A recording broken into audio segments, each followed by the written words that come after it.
Il Gran Premio di Germania in Formula 1 vede vincitore Verstappen dopo una gara incredibile in cui la protagonista assoluta è stata la pioggia. Giornata da ricordare per Sebastian Vettel che da ultimo in griglia recupera fino alla seconda posizione davanti a Kvyat. Fuori tanti dei protagonisti della vigilia con Charles Leclerc che ha dovuto abbandonare la corsa dopo 29 giri. Il pilota monegasco della Ferrari, a causa della pista bagnata con gomma soft, non è riuscito ad affrontare l'ultima curva prima del rettilineo e ha concluso la sua corsa contro le barriere. Fuori anche Bottas su Mercedes, mentre il campione in carica Lewis Hamilton dopo un solo giro è andato contro le barriere, ma il pilota britannico è riuscito a tornare in pista, chiudendo all'11ª posizione.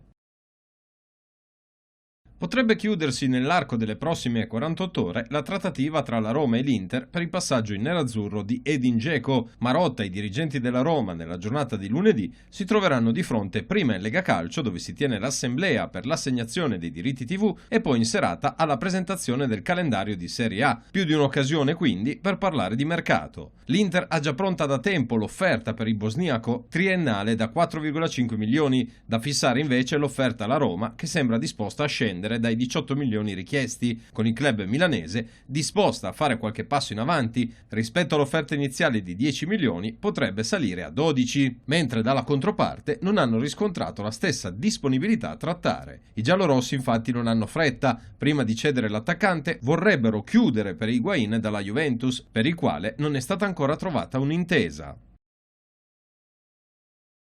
In Spagna ormai ne sono certi. Gareth Bale, in esubero nel Real Madrid, starebbe per accasarsi con i cinesi dello Jiangsu Suning.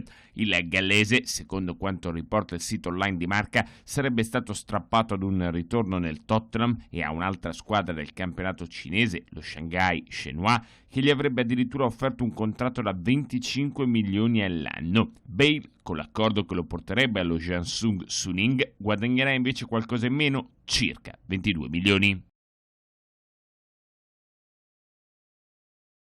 Il Real Madrid, nelle ultime ore, ha deciso di agire in maniera forte e concreta sul fronte mercato in entrata, con Paul Pogba in cima alla lista dei desideri di Zinedine Zidane, che avrebbe convinto Florentino Perez ad offrire al Manchester United la cifra record di 150 milioni di sterline, ovvero 166 milioni di euro, per assicurarsi il centrocampista francese.